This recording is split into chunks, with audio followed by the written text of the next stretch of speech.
स्वागत है आप लोग का बेहो कॉमर्स क्लास में। आज हम लोग देखने जा रहे हैं बिजनेस रेगुलेटरी फ्रेमवर्क का एक इंपॉर्टेंट क्वेश्चन जो कि 20 मार्क्स के लिए एग्जाम में पूछा जा सकता है। What is contractual capacity, describe the law regarding minor. तो कॉन्ट्रेक्चुअल कैपेसिटी क्या होता है, इससे पहले 5 क्वेश्चन हमने देख लिए इंपॉर्टेंट, हमारे प्लेलिस्ट बना हुआ है, चैनल पर जाके देख लीजिए। कॉन्ट्रेक्चुअल कैपेसिटी मतलब आपकी जो कॉन्ट्रैक्ट करने की क्षमता भी होनी चाहिए भाई। अब आप 10 साल के बच्चे के साथ कॉन्ट्रैक्ट करने जा रहे हो, क्या ये कॉन्ट्रैक्ट माना जाएगा? नहीं। तो वही चीज़ जानना चाहते हैं कि कैपेसिटी क्या होनी चाहिए कॉन्ट्रैक्ट करने के लिए। One of the most essential condition which make agreement a contract, जानते हो एग्रीमेंट को कॉन्ट्रैक्ट बनाता है। All party it must do have capacity to enter into a contract, आपके पास कैपेसिटी होना चाहिए। कैपेसिटी मतलब competence of party to enter into a valid contract. कोई बच्चा बोलेगा वैलिड कॉन्ट्रैक्ट क्या होता है, बता चुका हूँ, क्वेश्चन जाके देखो। कोई बच्चा बोलेगा एग्रीमेंट क्या होता है, बता चुका हूँ, इसलिए तो मैंने आपके बेस बनाया। इंपॉर्टेंट क्वेश्चन कराते कराते लगा। एग्रीमेंट क्या होता है? Every promise and set of promise forming consideration for each other. Sir offer plus acceptance is called agreement and when agreement enforceable by law it is known as contract. ठीक है, तो competence होना चाहिए भाई, era गैरा नहीं आके contract करेगा। इतना चीज़ है, उतना याद करो, कोई जरूरी नहीं है पैराग्राफ पूरा रट्टा मारना। जितना तक मैंने बताया उतना लर्न कर लो। कुछ लर्न करना क्या, every party has competence. The most important condition बोलिए तो for a valid contract is parties must have competence to create valid contract. I hope you understand. तो you are competent to contract, तो क्या competent होना चाहिए? Sir you are not a minor, आप minor नहीं हो सकते। माइनर मतलब जिसका एज 18 साल से कम है, माइनर के साथ कॉन्ट्रैक्ट नहीं करना। देखिए यहाँ बोला it is clear all person are competent to make accept, सभी पर्सन कॉम्पिटेंट है इनको छोड़कर। Minor person of unsound, unsound मतलब जिनका दिमाग काम नहीं करता, सेंस नहीं है दिमाग में, उससे कुछ बोल रहे हो वो कुछ कर रहा है, वो कुछ सोच रहा है, समझ रहे हो ना, तो वो क्या हुआ? Unsound mind.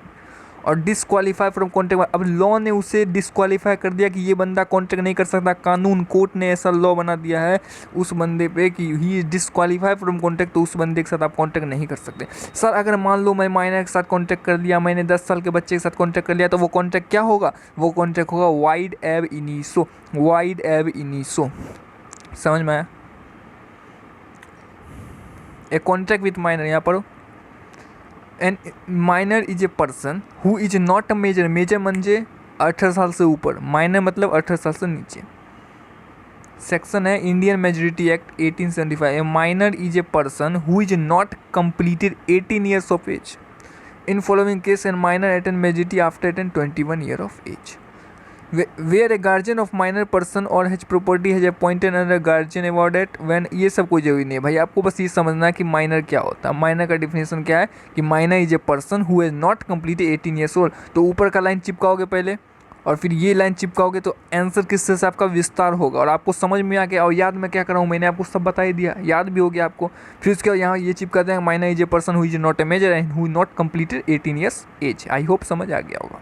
ये वीडियो मजेदार आएगा क्यों? क्योंकि हमको सब कॉन्सेप्ट पता चल गया है कॉन्ट्रैक्ट का।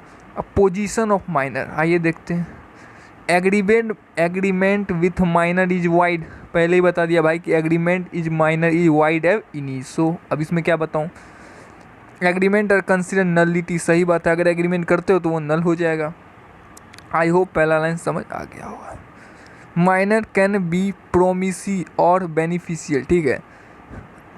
माइनर के साथ आप कॉन्ट्रैक्ट कर रहे हो तो only for benefit. Minor is not liable, अगर कॉन्ट्रैक्ट पूरा नहीं होता है तो आप माइनर पे केस नहीं कर सकते। Incompetency of minor to enter into contract, पहली बात हम जान रहे हैं minor can not enter into contract. There is nothing which debar him to becoming a beneficiary and endorse your promises. Such contract can be enforced at his option but not at the option of other party. This the law doesn't regard him to incompetent for accepting benefit. तो वही बात है कि minor contract में आ सकता है but for benefit के लिए। Minor agreement can not B rectify, minor के साथ एग्रीमेंट कर लिए वो कभी रेक्टिफाई नहीं होगा। An agreement with minor can not B rectify, समझ गए? अब मतलब नहीं समझे भैया। अब माइनर के साथ आपने मान लो 17 साल के लड़के के साथ कोई कॉन्ट्रैक्ट किया, वो कॉन्ट्रैक्ट पूरा नहीं कर पाया माइनर, तो अब जब माइनर 18 साल का हो जाएगा या 19 साल का हो जाएगा तब आप उसके साथ वो कॉन्ट्रैक्ट करके रेक्टिफाई नहीं कर सकते। वो कॉन्ट्रैक्ट वाइड अब इनिशो हो चुका है। समझ में आ गया ना? मैंने छोटी सी हिंदी में ही आपको समझा दिया, छोटा सा एग्जाम्पल दिया, समझ में आ गया। ज़्यादा विस्तार में जाना है कैन नॉट बी रेटिफाई का मतलब समझ गया कि माइनर के साथ कुछ अगर माइनर कॉन्ट्रैक्ट कंप्लीट नहीं कर पाया तो जब वो मेजर हो जाएगा तब वो कंप्लीट नहीं किया जा सकता, उसे रेक्टिफाई नहीं किया जाता। नो कंपनसेशन माइनर, अगर माइनर के साथ आपने कॉन्ट्रैक्ट किया और कॉन्ट्रैक्ट पूरा नहीं हुआ तो minor is not liable for any compensation, minor आपको कंपनसेशन नहीं करेगा, माइनर आपके जो कॉन्ट्रैक्ट है उसके लिए वो लायबल नहीं होगा। क्यों? क्योंकि कॉन्ट्रैक्ट ही माइनर के साथ वाइड एब इनिशियो है तो वो काय को लायबल होगा। तो आप उससे नहीं बोल सकते कि भाई मुझे तू कंपनसेट कर, क्यों? क्योंकि लायबल माइनर डजेंट अप्लाई, क्योंकि माइनर के साथ जो कॉन्ट्रैक्ट होता है वो क्या होता है, वाइड होता है। आप पढ़ लीजिएगा, नोट्स जो है टेलीग्राम चैनल मिल जाएगा, लिंक डिस्क्रिप्शन में है। समझ में आ गया ना? नो कंपनसेशन माइनर, माइनर आपको कंपनसेशन नहीं करेगा। Minor can always played minority, minor तो बेचारा कुछ जानता भी नहीं कॉन्ट्रैक्ट बारे में, वो क्या करेगा अपना, minor can always played minority if minor has by misrepresentation by his induce the other party to contract with him, he cannot sue either in contract। minor अगर कॉन्ट्रैक्ट को पूरा नहीं कर पाता है तो उस पर आप केस नहीं कर सकते कोई फ्रॉड का, because he is injured party is allowed to sue for fraud in giving him indirect means by enforcing void agreement, क्योंकि वो जो एग्रीमेंट है वो क्या है, वाइड है। तो माइनर के साथ जो एग्रीमेंट होता है वो वाइड होता है, माइनर पे केस नहीं कर सकते। माइनर तो बेचारा अपना खेल रहा है अपना माइनॉरिटी में, माइनर तो बेचारा माइनर है, वो तो खेलने की उम्र है, तो वो क्या है, वो खेल रहा है। उसके साथ आपने कोई कॉन्ट्रैक्ट किया है तो वो वाइड एप इनिशियो है, यू कांट स्यू हिम, ना आप उस पर केस कर सकते हो, ना आप उस पर कंपनसेशन ले सकते हो। No specific performance of agreement, there can be no specific performance agreement enter by him minor, there is void, हाँ तो agreement with minor is void ab initio. A contract into in on behalf by parents or guardian on the manager of his estate can be especially enforced against minor provided that contract is within the scope of authority of parents, guardian and benefit of minor।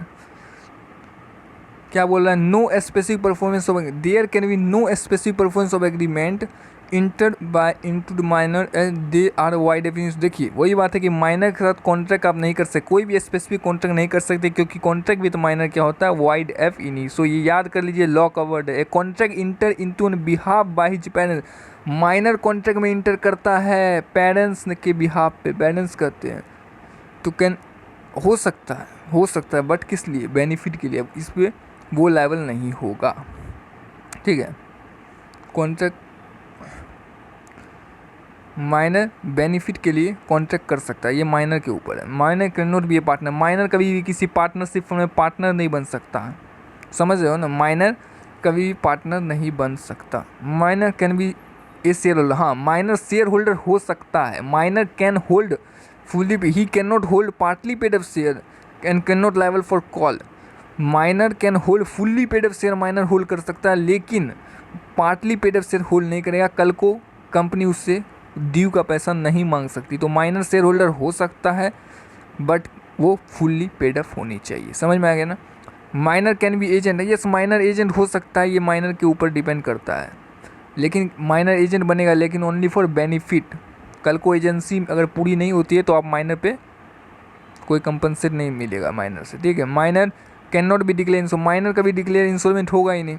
A minor can not be instalment, he is not competent to enter into a contract for a डेप्ट, तो minor कभी instalment नहीं होगा, minor कभी inter नहीं हो सकता contract. Minor can not B surety, minor surety मतलब गारंटी, मतलब कि मैं आपके पास आया, मैंने आपसे पैसा मांगा कि भाई मुझे 2000 रुपये चाहिए, आप बोलो नहीं दोगे, तो माइनर कोई बंदा बोलता है भाई दे दे, एक माइनर बोलता है आपको कि दे दे, मुझे विश्वास है इस पर, ये बंदा पैसा दे देगा, तो माइनर मेरी गारंटी दे रहा है, तो कल को मैं नहीं दूंगा तो आप माइनर से नहीं मांग सकते, क्योंकि minor contract with minor is wide एब इनिशियो, समझ गए ना। तो माइनर श्योरिटी का मतलब समझ गए, गारंटी देना। माइनर किसी गारंटी नहीं दे सकता। Minor liability for necessary, minor is liable for necessary supply of service, minor necessary supply of service के लिए लायबल है। For contract he can not B liable for personally, अगर आप उसके साथ कॉन्ट्रैक्ट करते हो तो वो पर्सनली लायबल नहीं होगा। Necessary means those thing that are essential needed by minor such as food cloth, तो आप माइनर को क्या सकते हो, फूड क्लॉथ दे सकते हो, तो माइनर को नेसेसरी सामान दिया जा सकता है। Minor liability for necessary.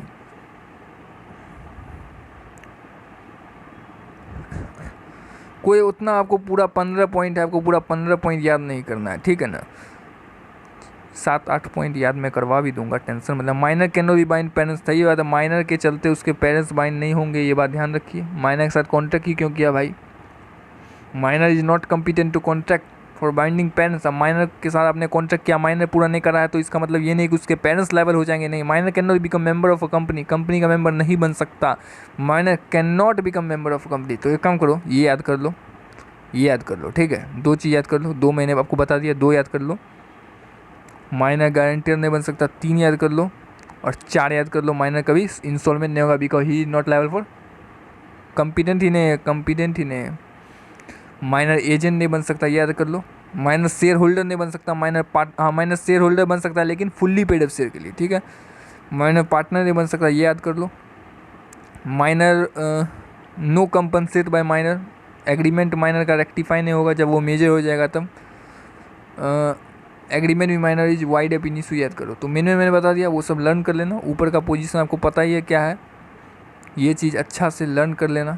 Important है कि भाई कॉन्ट्रैक्ट जो है पर्सन कम्पिटेंट, कौन कौन पर्सन कम्पिटेंट नहीं है, तो ये लिख दोगे। और what is competency, I hope आपको समझ में आ गया होगा। तो चैनल को सब्सक्राइब कर दो, लाइक कर दो और कमेंट में ज़रूर बताओ, ठीक है, समझ में आया कि नहीं। मिलते हैं नेक्स्ट वीडियो में। टेलीग्राम चैनल ज्वाइन कर लेना, लिंक डिस्क्रिप्शन में, ये PDF आपको मिल जाएगा। समझ गए, ज़्यादा टेंशन नहीं लेना है, मैंने याद भी करवा दिया। और जो जो पॉइंट बताया उसे लर्न कर लो और नेक्स्ट वीडियो में फिर नेक्स्ट क्वेश्चन